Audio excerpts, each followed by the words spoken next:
Jinho is sitting in his office. His office is large and formal. It contains a massive desk and a leather chair. The walls are blank. It's dark outside. His 3 assistants stand in front of the table. They are silent and waiting. Jinho looks at them. He speaks in a calm voice. I need 15 girls. Bring them here tomorrow afternoon. The assistants listen attentively. Girls should be different. Different looks, different faces. Find them everywhere. In restaurants, at universities, at art schools, everywhere. The first mate, named Kim, nods. Tell them it's an important meeting. Work for me. Personal work. Don't explain the details. Jinho pauses. He looks out the window at the city lights. They must be free. No connections. No problems with the law. I will choose one. The rest can go home. Kim nods again. We'll do everything, boss. Okay, go ahead, Jinho says. The assistants turn around and leave the office. Jinho is left alone. He leans back in his chair. He thinks about his son. The boy is 7 years old. His name is Yoon. He is difficult. He doesn't listen. He screams and cries. The nannies can't cope. Jinho is tired. He needs help. He needs a person in the house. A real person. Not just a pretty face. He wants to see real eyes, hear real words. He gives this order. 15 girls. Among them, he hopes to find the one who won't be afraid, the one who can understand his son. He closes his eyes. Tomorrow will be an important day. Mia lives in a small apartment. She's an artist. She paints and sells pictures. Sometimes she gives lessons to children. She doesn't have much money, but she manages. In the evening, a man comes to see her. He is dressed in a black suit. He is polite, but speaks clearly. Miss Mia, you are invited to an important meeting tomorrow at noon. This is a job offer from a highly respected person. He hands her a white envelope. Here's the address and time. They'll be waiting for you. Please be punctual. Mia takes the envelope. She is confused. What job? Who is this person? Everything will be explained on the spot. Goodbye. The man leaves. Mia opens the envelope. It says, Jinho Residence. Tomorrow, 12 p.m. Formal. Mia sits down on a chair. She's heard the name. Everyone has. Jinho is an influential man. He has great power. People talk about him quietly. Mia's friends are worried. Don't go. It's dangerous, they say. But Mia thinks differently. She feels curiosity. And she also feels that she can't refuse. If such a man sent for her, he won't take no for an answer. She goes to the closet. She doesn't have many dressy clothes. She chooses a simple blue dress. It's made of cotton. It's clean and neat. She likes it. Then she looks in the mirror. Her skin is dark and smooth. Her eyes are large. She rarely wears makeup. Today, she won't either. She just washes her face and braids her hair into a simple braid. She puts her keys and phone in her bag. She looks at the address again. She's scared, but she's made up her mind. She leaves the apartment and gets on the bus. She's going to a wealthy area of the city. She's never been there before. The bus stops far from the right place. Mia walks on foot. She sees a high wall and a large gate. It's Jinho's residence. There's a guard at the gate. Mia shows him the envelope. The guard silently opens the gate. There's a large garden inside. A path leads to the main building, which resembles a modern palace. Lots of glass and concrete. At the entrance, Miyu is met by a woman in a formal dress. Let's go, says the woman. She leads Mia inside. They walk down a long corridor. Then they enter a huge hall. There are already many girls in the hall, more than 10 of them. Mia stops at the door. She looks at them. All the girls are very beautiful. They wear expensive dresses. The dresses sparkle and shimmer. They all have perfect hairstyles, bright makeup, jewelry. They look like models from a picture. They talk to each other in quiet voices. They laugh. They are confident. They look at each other. Mia feels awkward. Her simple blue dress seems drab and boring here. She steps forward and stands against the wall, trying to be inconspicuous. A few minutes later, servants enter the hall. They ask the girls to stand in a line. The girls obey. They line up, each trying to take a place in the center. Mia stands at the edge. She looks at the marble floor. Then another door opens. A man enters the room. It's Jinho. He is wearing a dark suit. He looks stern. He is about 40 years old. His face is calm, but his eyes are attentive. He sits down in a large chair opposite the line of girls. He doesn't smile. He just looks. He slowly looks at each girl. His gaze slides over their faces, their dresses. He studies them. The girls freeze. They try to smile. They show their best side. They are sure that he will choose one of them, the most beautiful, the best dressed. Jinho watches silently. He doesn't single anyone out. His face is expressionless. He just watches. Mia stands at the very end of the row. She feels her palms growing clammy. She clenches them into fists and tucks them into the folds of her simple blue dress. The dress now seems too bright to her, too noticeable against the stark wall. She looks straight ahead. She sees the backs of the other girls, their expensive dresses, their perfect poses. She hears their quiet, confident breathing. One of the girls, the one standing in the center, in the red silk dress, turns her head slightly. She looks at Mia. Her gaze glides from her simple shoes to her neat braid. There's no malice in her eyes. There's a hint of disdain and great surprise. It's as if she's asking, "How did you get here?" Then she turns back, showing Mia her perfect profile. Mia feels heat on her cheeks. She lowers her eyes. She studies the pattern on the marble floor. White and gray veins form strange shapes. She thinks of only one thing. When will this end? She imagines herself leaving here, getting on the bus, and going home. She will drink tea, pick up a brush. She will forget this strange day, like a strange dream. She's sure she has no chance. Why would someone like Jin-ho choose her? She doesn't know how to dress that well. She doesn't know how to talk that well. She doesn't know the rules of his world. She's a simple artist. She draws trees and children. She doesn't know how to shine at receptions. She hears the other girls shifting positions. There's a faint rustle of expensive fabrics. They're trying to attract attention. Mia, however, simply stands there. She's not trying to change anything. She's simply waiting for her gaze to finally pass by and for her to breathe. Jin-ho rises from his chair. The room falls completely silent. Even the rustling of dresses fades. He takes the first step. He begins to walk slowly along the line of girls. His steps are quiet but distinct on the marble floor. He stops in front of the first girl. She's a tall blonde in a silver dress. She smiles broadly and confidently.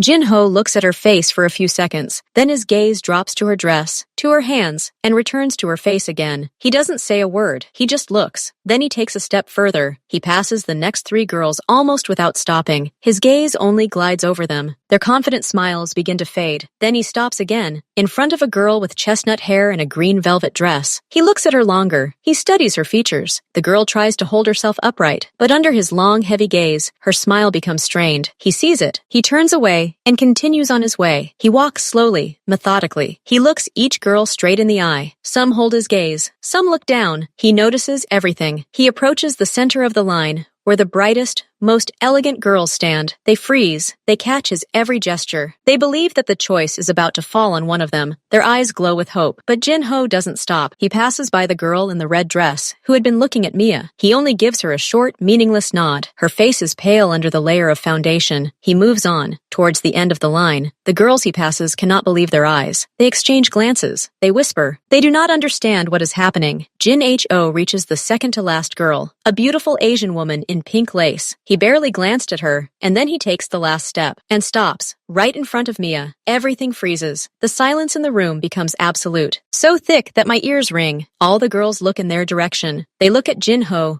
who stands in front of a simple girl in a blue cotton dress. They look at Mia, who now seems the most confused of them all. Nobody moves. Nobody breathes. The girls' faces are filled with complete bewilderment, shock. They blink as if they can't believe their eyes. The girl in the red dress opens her mouth, but no sound comes out. Her eyebrows rise. The others simply stare. Their confidence, their arrogance, vanishes. Only empty surprise remains. They don't understand his choice. They see before them the most simple, the most unremarkable of them all. She has no sparkle, no bright makeup, no expensive dress. Her hair is simply braided. Why did he choose her? What's the point? Is this a mistake? A joke? Mia is also completely bewildered. She stares at Jin-H with wide eyes. She feels her heart pounding somewhere in her throat. She can't believe he stopped in front of her. She expected his gaze to simply glide past her, like a gray wall. And now he's looking right at her. His dark eyes search her face, searching for something. She wants to say something, but she can't. She just looks at him, frozen in place. The entire hall, all these beautiful girls, this luxurious palace, it all disappears. There is only this serious man and his unwavering gaze. He looks at her silently, not smiling, not frowning, just looking, as if testing his guess. Then, very slowly, the corners of his lips lift slightly. It's not a smile, more like a hint of approval, a nod to himself. Jin-ho looks at Mia for a few more seconds. Then he slowly raises his right hand. He extends it to her. His palm is open. The gesture is clear and leaves no room for doubt. His voice rings out in complete silence. It is calm and firm. There is no question in it. There is only a statement. Come with me. Mia looks at his hand. She doesn't move. Her mind refuses to comprehend. She hears one of the girls inhale sharply behind her. A whisper ripples through the room like a breeze. Jin-H doesn't remove his hand. He waits. His gaze is patient. Mia forces herself to move. Her own hand feels strange and heavy. She slowly lifts it and places her palm in his. His fingers close. His grip is not strong, but confident. He gently pulls her forward,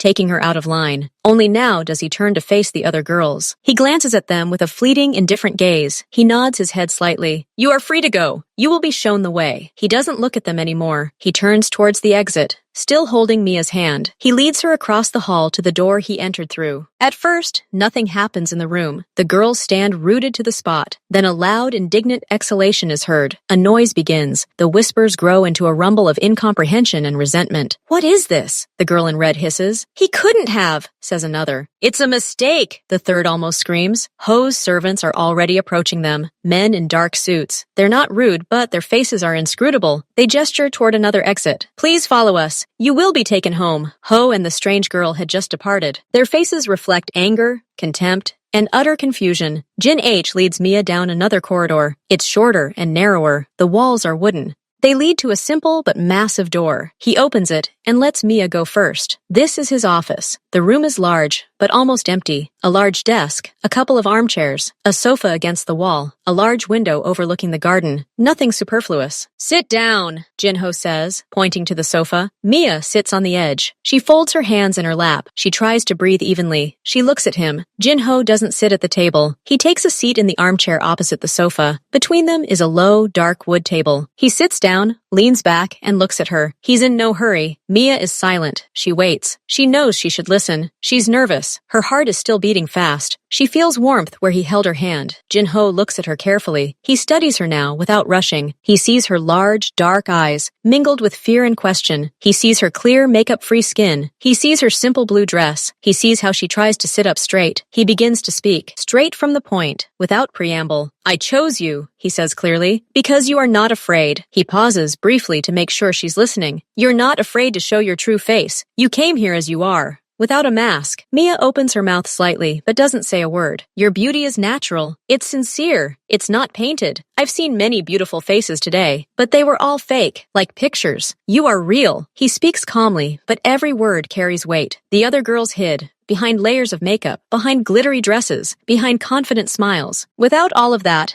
they would have been different. They would have been unsure. They would have been afraid. They wouldn't have dared look at me the way you did. Mia blinks. She begins to understand. You looked straight ahead. You weren't trying to please. You weren't pretending to be someone else. You simply waited. And in your eyes, I saw neither greed nor calculation. I saw calm and courage. Coming to such a place alone, just as you are, that takes courage. He pauses for a second, then continues. I'm tired of painted faces. I'm tired of people playing roles. I need a real person. Today, in this room, the only real one was you. That's why I chose you. Jinho continues speaking, his voice now a little softer. I also liked that you didn't look around. You didn't compare yourself to others. You didn't try to seem better. You just stood there and waited. That shows strength of character. He looks at her hands folded in her lap. You have a calm energy. Good energy. There was a lot of tension and calculation in this room today. You were a different person. You were like a quiet place. I need that. Mia listens to him. She still can't quite believe his words, but she hears sincerity in them. The anxiety that had been clenching her throat begins to subside little by little. His words don't sound like flattery. They're not compliments. They're a statement of fact. He's simply explaining what he saw. Instead of fear, surprise comes. She's amazed that this powerful and stern man noticed such simple things, that he attached such importance to them. She always considered her simplicity a flaw, but he saw it as a strength. She slowly looks up and meets his gaze again. This time, she looks at him not with fear, but with growing interest. Mia's thoughts are clearing up. Perhaps this really is the kind of person who sees beyond the surface, who can discern the true essence, who values sincerity more than glitz. In her world, the world of art, she always tried to be honest in her work, to show real emotions. And now, it seems, she's met someone who seeks the same authenticity in life. His choice, so unexpected for everyone, suddenly makes sense to her. He didn't choose a picture. He chose a person. She takes a deep breath, her voice quiet but clear in the quiet of the office. I'm very pleased to hear that. Thank you. She says it simply, without play, without pretense, exactly as she feels. Jinho nods slightly. He accepts her gratitude as his due, but something akin to satisfaction flickers in his eyes. His assessment seems confirmed. There's a moment of silence between them, but it's not the tense silence of anticipation anymore. It's a calm pause. They just sit. He watches. She considers. Then Mia remembers where she is and why. Nice words are good, but there needs to be a purpose behind them, something real and concrete. She takes a deep breath. She gathers her thoughts. After a pause, she finally asks the question, the very one that had been swirling around in her head from the very beginning. What are my tasks? Her voice trembles a little, but she keeps it under control. Why am I here? What am I supposed to do? Jin-ho listens to her question. His face, which had momentarily softened, becomes serious again, almost stern. He looks away from her and somewhere toward the window, as if searching for the right words. He takes a deep breath. It's clear that what he's about to say isn't easy for him. This isn't just a business assignment. It's something personal. Something important. He turns his head back to her, his eyes dark and focused again. My main task for you, he begins slowly, doesn't concern me. It concerns my son. He says these words directly, without embellishment. You need to become a mother to my son. Mia freezes. She didn't expect this. She was thinking about working as a secretary, an assistant, maybe a companion, but not this. Jin-ho sees her surprise. He continues. His voice is even, but there's a hint of weariness in it. His name is Yoon. He's 7 years old. He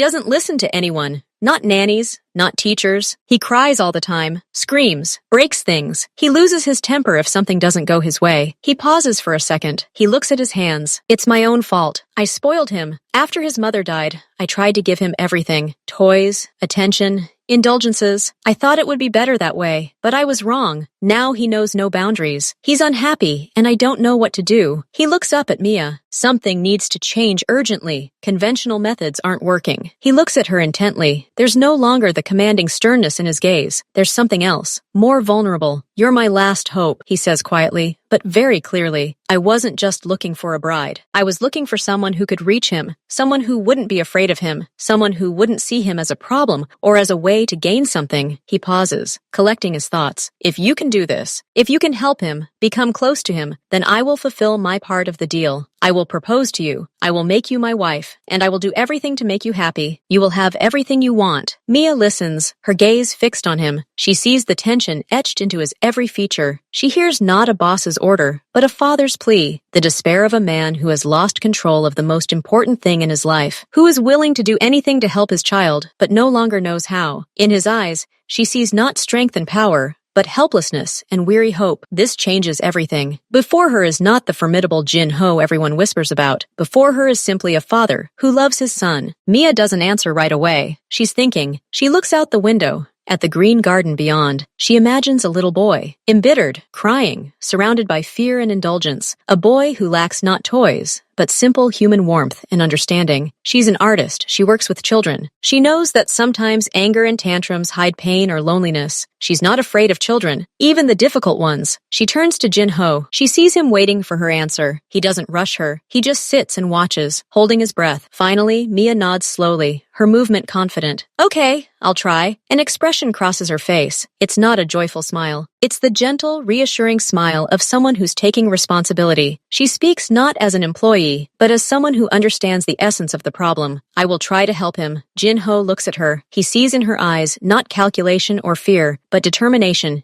and a hint of compassion. The weight that has weighed on him for weeks seems to shift slightly. He doesn't feel complete relief. Too much unknown lies ahead, but he feels a faint glimmer of something real appearing in his world of orders and control. Something kind. He doesn't say, thank you. He simply nods again, this time confirming the deal. His face doesn't change, but the corners of his eyes begin to crease slightly, the first signs of relaxation. You'll start tomorrow, he says simply, and the familiar firmness returns to his voice. But now it sounds different. There's a quiet agreement between them now. The next day, at precisely 10 in the morning, Mia is escorted to the east wing of the residence. This is the children's section of the house. There's a thick carpet on the floor, light-colored walls, and shelves filled with books and toys. But the air in these rooms feels stale, filled with a silence that no one dares to disturb. A boy stands in the center of the playroom. He's dressed in an expensive suit, but his shirt is hanging loose and his hair is disheveled. It's Yoon. He has dark eyes like his father, but now they gleam with a disgruntled, defiant glint. He's clutching an expensive model race car. Next to him, at a respectful distance, stand two women in formal dresses, nannies. Their faces express caution and weariness. When Mia enters, everyone looks at her, the nannies with hope and doubt, Yoon with open hostility. This is the new governess, young master, one of the nannies says quietly. Yoon doesn't answer. He looks Mia over from head to toe. His gaze glides over her simple clothes. Today she's wearing a white blouse and dark trousers. His eyes narrow. He's used to the adults around him, either being afraid of him or flattering him, trying to please him. He expects this new woman to smile, to ingratiate herself, to offer him candy or a toy. But Mia does neither. She doesn't look scared. She doesn't smile a forced smile. She simply stands and looks at him with a calm, open gaze. She bows to him as if he were an adult. "Hello, Yoon. My name is Mia. I came to meet you." Her voice is even and kind, but there's no servility in it. Yoon frowns. This isn't according to the script. "Go away," he says sharply, turning away. "I didn't invite you. I don't need another nanny." One of the nannies makes a startled movement, ready to intervene, but Mia stops her with a gentle wave of her hand. She doesn't back down. "I understand," she says just as calmly. "New people are always strange. I won't disturb you. Can I just sit here, off to the side? I'm curious what you're playing."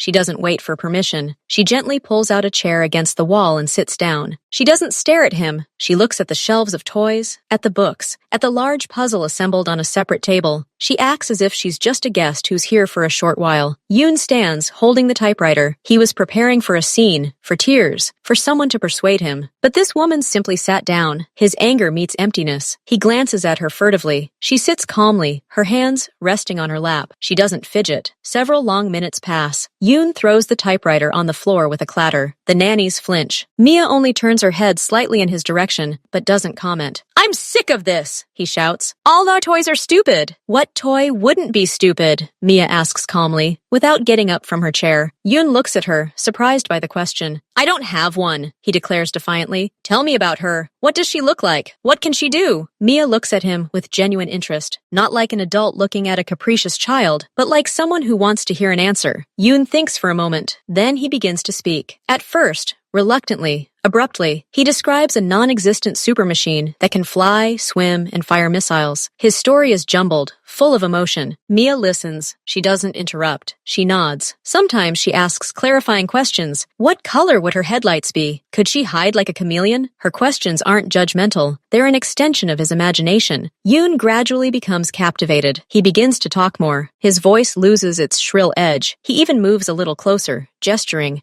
Mia is still sitting, but now she's looking straight at him, her eyes sparkling with genuine interest. She's not telling him it's impossible or stupid. She's simply listening to his world. Then she notices an album and a box of pencils on the table. "Oh, can I show you what such a car might look like?" she asks. "I can draw a little." Yoon hesitates, then nods. He comes very close. Mia picks up a pencil. She's not drawing a masterpiece. She's making a quick, light sketch. It's not a precise drawing. It's an image, an embodiment of his words. A car with wings, a propeller, and comically huge headlights. She draws with a smile. Yoon watches, mesmerized, his mouth slightly open. "Like this?" Mia asks, handing him the drawing. He takes the piece of paper. He looks at it, and something new appears on his face, so sullen and dissatisfied just an hour ago. First uncertainty, then surprise, and then pure, genuine joy. His lips stretch into a wide, slightly awkward smile. "Yes," he says loudly. "Almost like that? Can you draw it again, but with bigger rockets?" From that moment on, something clicks. Yoon forgets his intention to be unbearable. He drags Mia by the hand to the shelves, pointing out other toys and commenting on them. He talks nonstop, as if a faucet had been turned on. He tells everything, what he likes, what he doesn't, what happened in kindergarten a week ago, what story they read him yesterday. Mia follows him. She listens. She laughs at his funny remarks. She asks questions. She doesn't blindly indulge him. When he demands to find paint immediately to color the picture, she says, "Let's first carefully put the pencils back, and then we'll look for paint together." And to the nanny's amazement, he obeys. Not immediately, a little pouting, but he does as she says. When Mia needs to go to the bathroom, she calmly tells him so. Yoon grabs her hand. "Will you come back?" His voice holds not whimsy, but genuine concern. "Of course I will.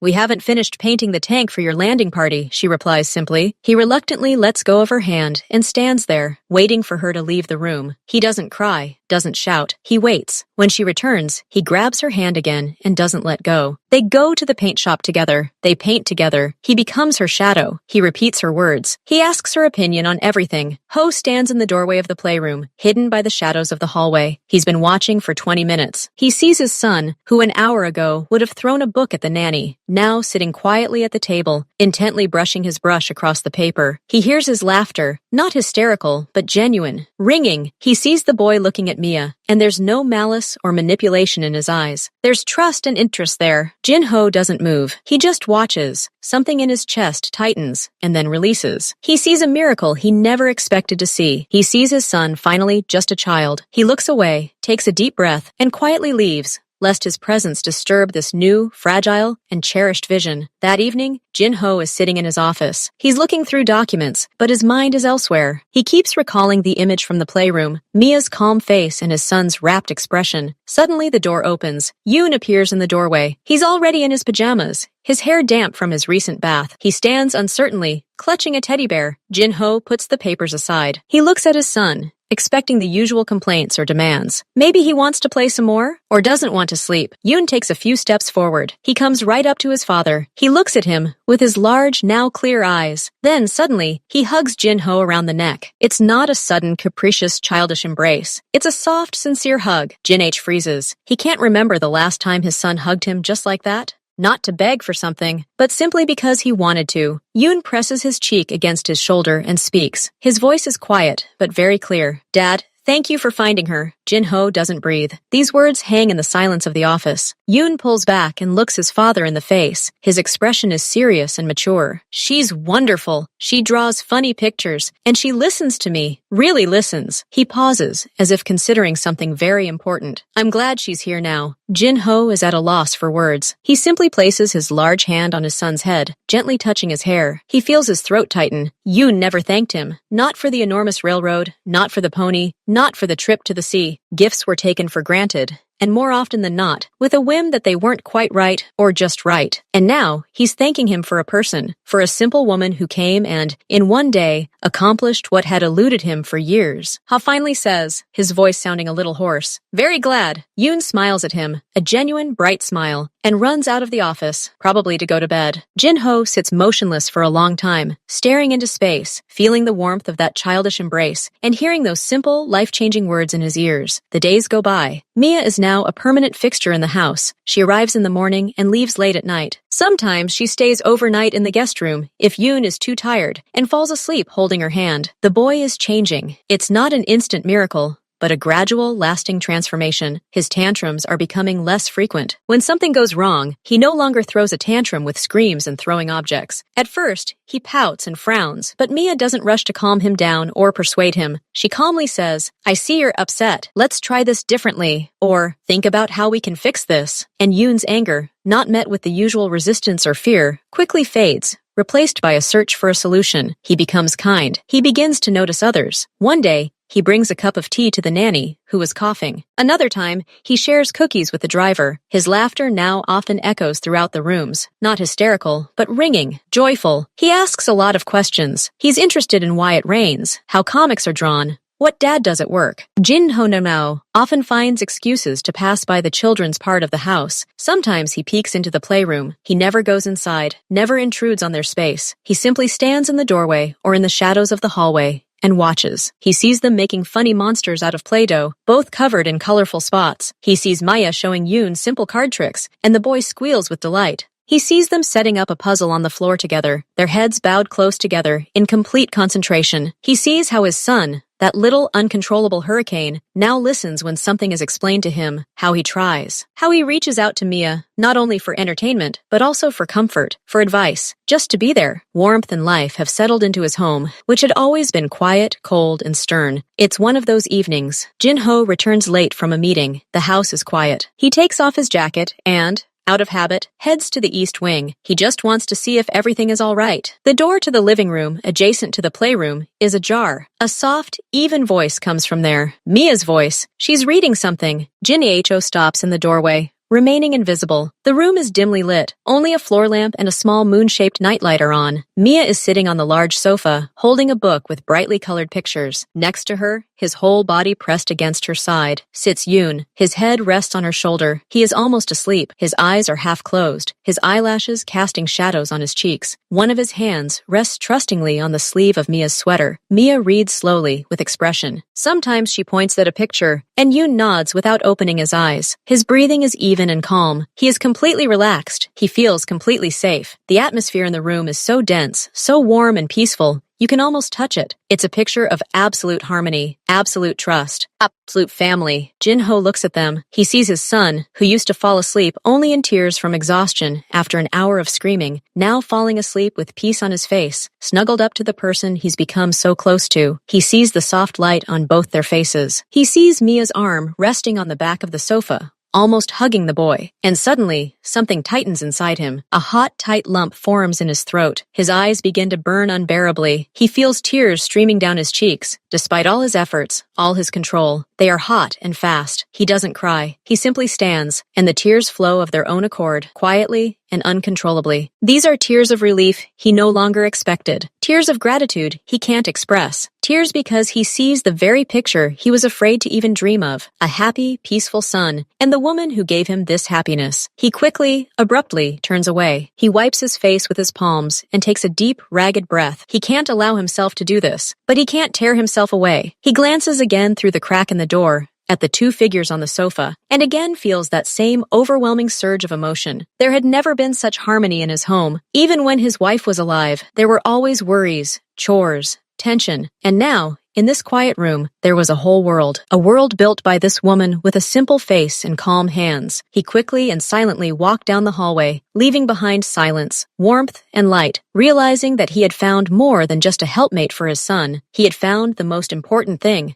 Once trust is established, Mia begins to gently introduce rules into their interactions. She does this not as a strict teacher, but as an older friend who knows how the world works. She starts small. For example, with cleaning up the toys. Previously, Yoon, after playing for a while, would simply drop everything on the floor and leave. Now Mia says calmly, "Our workday in this room is over. Let's help the soldiers and cars get back to their barracks and garages so they can rest." And she begins putting the blocks back in the box first. Yoon watches at first. Then, seeing that she's not going to do it for him, reluctantly joins in. After a few days, he's doing it himself, without reminders, because it's become part of the end-of-game ritual. She teaches him simple words: thank you, please, sorry. She doesn't lecture. When he asks for something, she simply looks at him and waits. He quickly understands and adds, "Please give me the red pencil." When she hands him something, he now automatically says, "Thank you." If he accidentally bumps her, he immediately looks at her and says, "Sorry, it was an accident." She always smiles and says, "It's okay." She talks to him about his feelings. When he's angry, she doesn't tell him not to be angry. She says, "I understand you're angry. It's normal. Let's breathe together, and then we'll figure out what to do." She teaches him to recognize his emotions and manage them, rather than just explode. She delegates small tasks to him, watering a single flower on the windowsill, laying out napkins on the table before dinner, carrying his cup to the kitchen. He carries them out with incredible seriousness, as if they were the most important task in the world. For him, it's proof that he's grown up, that he's trusted. Yoon listens to her with astonishing concentration. He hangs on her every word. Her approval, her calm smile, is important to him. He begins to imitate her not only in her actions, but also in her manner of speech and intonation. She becomes his primary role model. The transformation is becoming more and more noticeable. Now it's visible not only in games,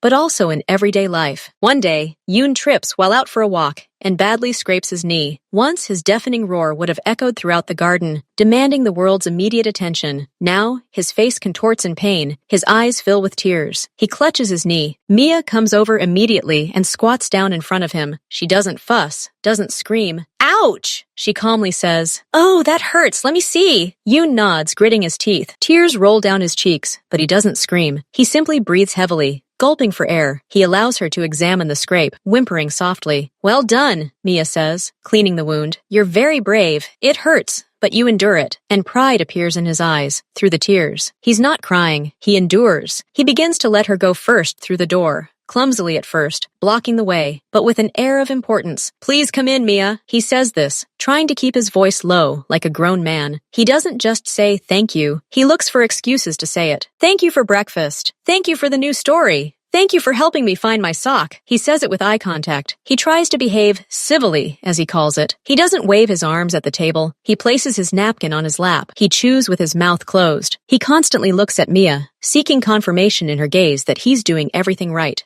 And when she nods or smiles, his face lights up with such joy, as if he's received the most precious award. He becomes attentive. He notices when Mia looks tired and invites her to sit. He brings her a glass of water when she's working on a drawing with him. He transforms from a capricious child into a little gentleman, driven not by fear, but by a desire to please the woman he now considers the most important person in his life. A month passes. One evening, after Yoon falls asleep, a servant delivers an invitation to Mia from Jin-ho. He is asked to go to the small dining room, not the study. The table is set for two. The lighting is dim, the food simple but exquisite. Jin-ho is already waiting for her. He gestures for her to sit opposite him. They dine almost in silence. The conversation revolves around neutral matters, the weather, how Yoon spent his day. But the atmosphere is not tense. It's calm. As dessert is being taken away, Jin-ho pushes his glass of water away. He folds his hands on the table and looks at Mia. His gaze is direct, appraising, but lacking the previous cold detachment. A month has passed. He begins. I want to tell you something. Mia places the napkin next to her plate and listens attentively. You've exceeded all my expectations, he says clearly, without exaggeration. Everything I hope to see, and more. He pauses, choosing his words. My son has become a different person. I watch him every day. He hasn't just stopped being capricious. He has changed inside. He has become kind, responsible. He thinks about others. He is learning to control himself. I didn't believe before that this was possible so quickly. He looks at her, and there is deep, genuine gratitude in his eyes. I know it's all down to you. Your approach, your patience, your sincerity. You didn't try to break him or subdue him. You taught him to be better.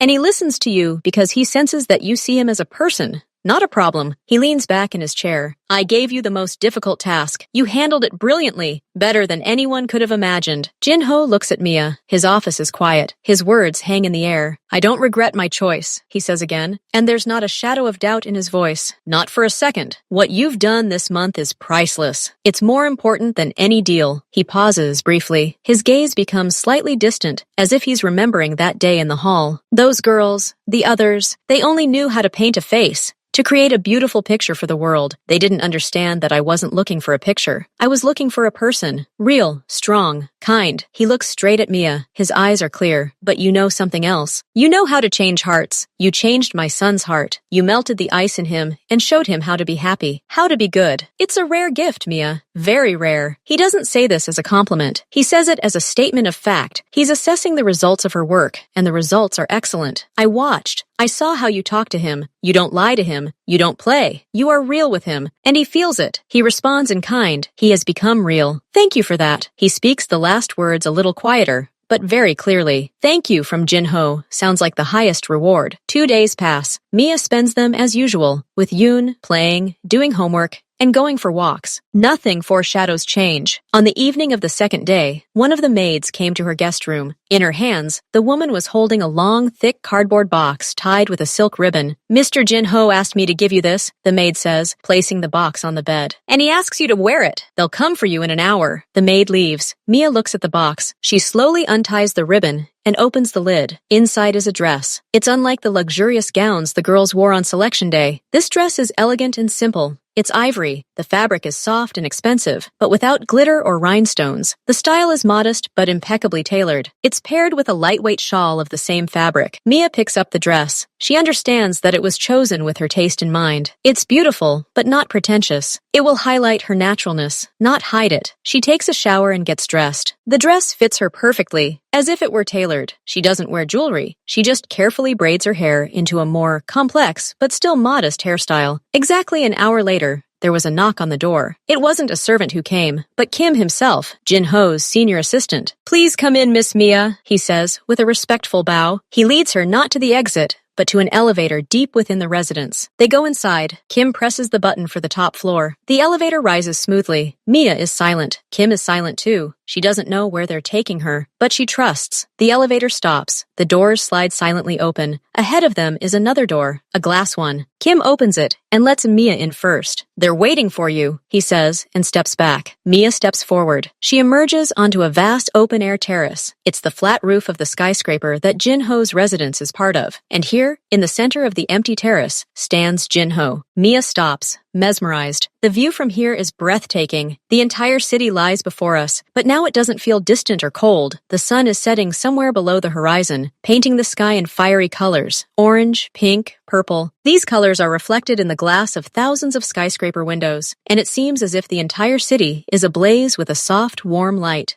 The bustle of the day subsides, and the first lights of the evening illuminations appear. It's a spectacle at once grand and tranquil. In the center of the terrace, at the best vantage point, a small table for two is set. It's decorated with fine china, crystal glasses, and exquisite appetizers. Dozens of candles in tall, transparent shades burn along the edge of the terrace and around the table. They flicker in the gathering dusk, creating an intimate, almost magical circle of light. A gentle breeze carries the subtle scent of flowers, perhaps from some potted plants hidden in the darkness. Jin H stands by the railing, his back to the city. He's wearing a dark, perfectly tailored suit, but no tie. He looks at her. He seems different. Not a boss, not a stern father, just a man. In the light of the sunset and candles, his features seem softer. Mia's heart skips a beat, not from fear, from a premonition of something enormous and momentous. This whole appearance, this setting, this outfit, his anticipation, all of it suggests that something is about to happen that will change everything. She slowly takes a few steps toward him, toward the candlelight, toward the set table, toward this man who is looking at her with such a deep, unfamiliar expression. Mia approaches Jin Ho. He meets her gaze. The wind is light at this height, gently stirring the edges of her shawl and his hair. The sounds of the city don't reach here, only silence and a distant hum. He extends his hand to her. Mia, without thinking, puts her palm in his. His fingers close around her wrist. His hand is warm and firm. He leads her to the edge of the terrace, to the railing, where the best view opens. They stand side by side, shoulder to shoulder, watching the sunset. He is silent for a few moments. Then he begins to speak. His voice is quiet, but very clear in the evening silence. Mia, he says, you've only been living in my house for a month, but it feels like the light came here with you. He looks at the city, not at her, but his words are directed directly at her. I didn't order this dinner to thank you. I want to tell you something I haven't said before. You changed everything. You changed Yoon. You gave me my son back. The boy I was afraid I'd lose forever. Now he turns his head and looks at her, the last rays of the sun reflected in his eyes. But that's not all. You've changed this house too. There's warmth in it now. There's laughter. There are quiet evenings. Before, these were just walls. Now, this is a home. He pauses, his hand squeezing hers lightly. And you've changed me. I look at you and my son, and I realize that everything I ever achieved before is nothing compared to what I see now. You've taught me to see what's most important again. Mia listens. She feels a lump in her throat. She sees how serious his face is. She understands that every word is difficult for him. He is not used to talking about feelings. Jin H lets go of her hand. He takes a small step back. Then, smoothly and without hesitation, he drops to one knee right in front of her on the stone floor of the terrace. Mia's heart skips a beat. The whole world narrows to this place, to this man on his knees, to the flickering candles around him. He looks up at her. A small dark velvet box appears in his hand. He opens it slowly. Inside, on black velvet, lies a ring. It's not huge, not flashy. It's an elegant ring with a single, large, but very clear, square-cut diamond. The stone doesn't sparkle. It catches the last light of the sunset and glows from within with a calm, deep radiance. It's beautiful, and it's like her, elegant, genuine, without unnecessary pretentiousness. Jin Ho holds the box. He looks her straight in the eyes. There's no longer a hint of the boss's sternness or detachment in his gaze. There's only pure, focused seriousness and hope, and something else, deeper and warmer, that makes her heart beat faster. Mia, he says again, his voice a little deeper, a little quieter. Be my wife. Give me the chance to make you happy. Let us be a family, a real family, forever. He doesn't say this as a command. He asks, in this powerful man, kneeling before a simple artist, at this moment, there is nothing but a sincere request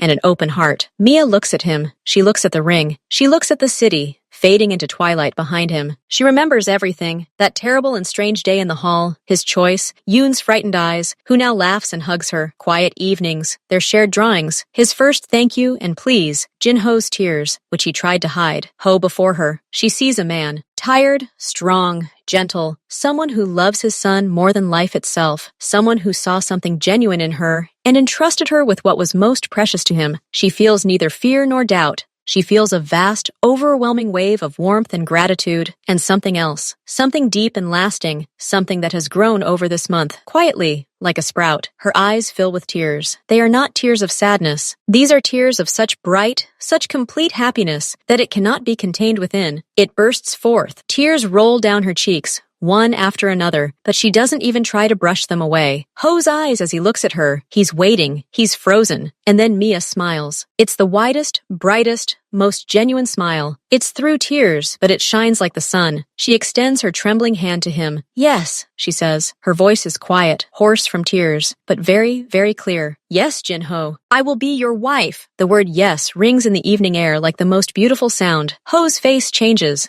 The tension lifts from him like a heavy weight. His stern features soften. His eyes flash with a bright relief and joy she's never seen before. The corners of his lips lift in a genuine, undisguised smile. It changes his entire face. He looks younger, happier. He takes the ring from the box. His hands, usually so confident, tremble slightly. He takes her hand and slowly, carefully, places the ring on her ring finger. It fits perfectly. He rises from his knees. He still holds her hand. He looks at the ring on her finger, then looks up at her again. He says nothing more. He simply hugs her, tightly and carefully. He presses her to him, and she feels his heartbeat, fast and strong. She hugs him back, burying her face in his shoulder. She cries and laughs at the same time. He silently strokes her back, and there is so much tenderness in this gesture that the tears only increase. They stand there, embracing, on top of the world, under the darkening sky, in a circle of candlelight, and it seems as if the entire city below has frozen so as not to disturb this moment. They take their time.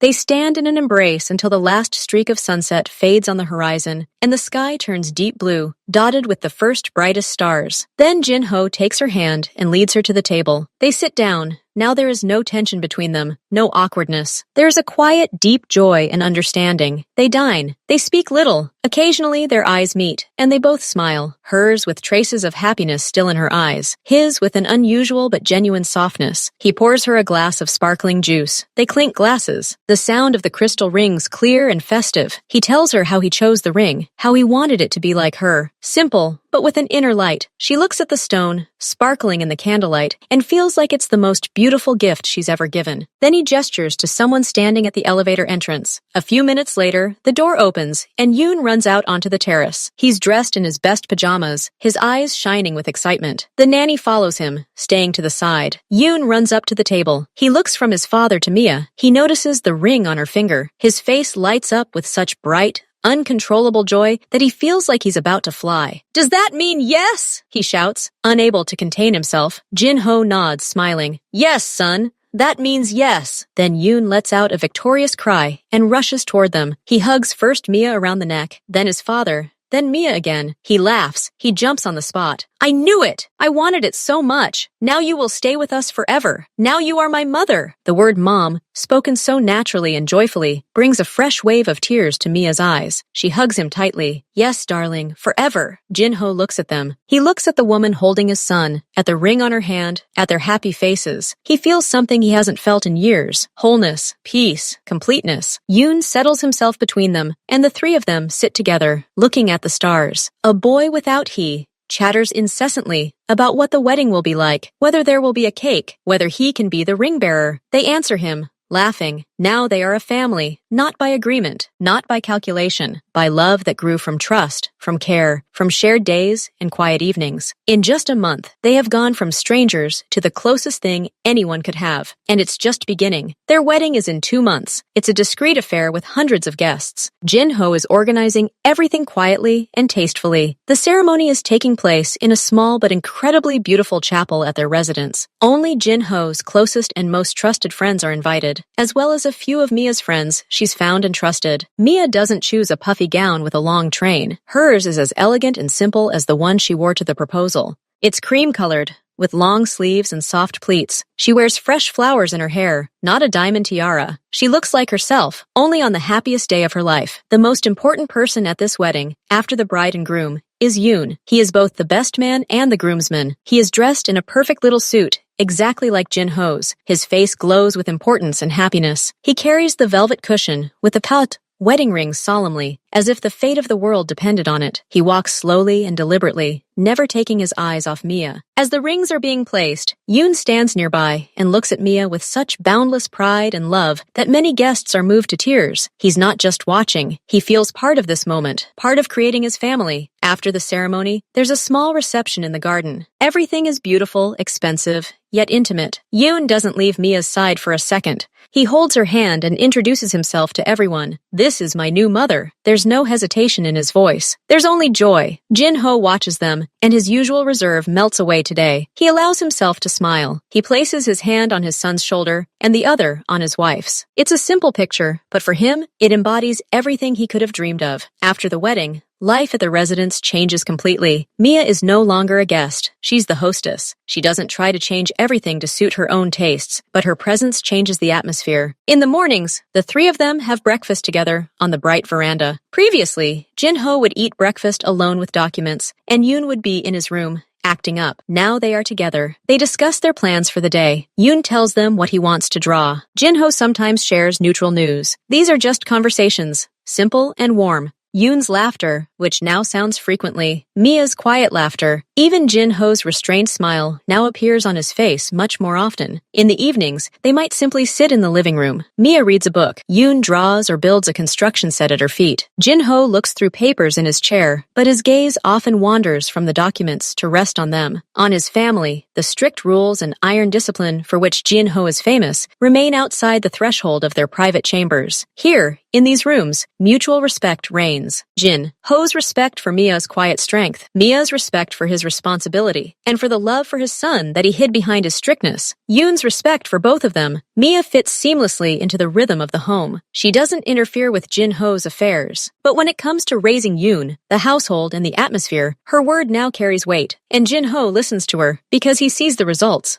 Time passes. Not months, but years. They become a real family, strong and loving. Jin-ho is changing. He's not becoming a different person in business. Outside the home, he's still calculating, precise, and strict. But inside, he's shedding that armor. He's become softer. He speaks more often. He's interested not only in Yoon's academic progress, but also in his drawings and his thoughts. He's become happier. A calm has appeared in his eyes that wasn't there before. He knows his home is a fortress, not a cold and empty one, but one filled with warmth and life. Yoon is growing up. He's no longer a little boy, but a teenager. But he remains kind and strong. He's a good student. He has friends. He treats people with respect. He opens doors not only for Mia, but for others as well. He says please and thank you automatically. He's brave and fair. He combines the best of his father's traits, willpower, with Mia's best traits, kindness and sincerity. He adores his mother and is proud of his father. And Mia, every morning, waking up in her large, bright bedroom next to her husband, hearing their son getting ready for school in the next room, she thinks of one thing. She thinks of the day she was brought to this house in a simple blue dress, full of fear and confusion. She remembers Jin-ho's stern gaze in that huge hall, and her certainty that she had no chance. And every time, she feels a quiet, deep wave of gratitude for that strange, inexplicable choice. That choice became the best event in her life. She didn't find wealth or luxury. She found a home, a real home, where she is loved and appreciated for who she is. And she found love, the love of a husband who saw the real her, and the love of a son who accepted her with all his heart. She looks out the window at the well-kept garden, at the sun that illuminates their house, and smiles. She is happy, simple and perfect. Everything worked out, exactly as it was supposed to.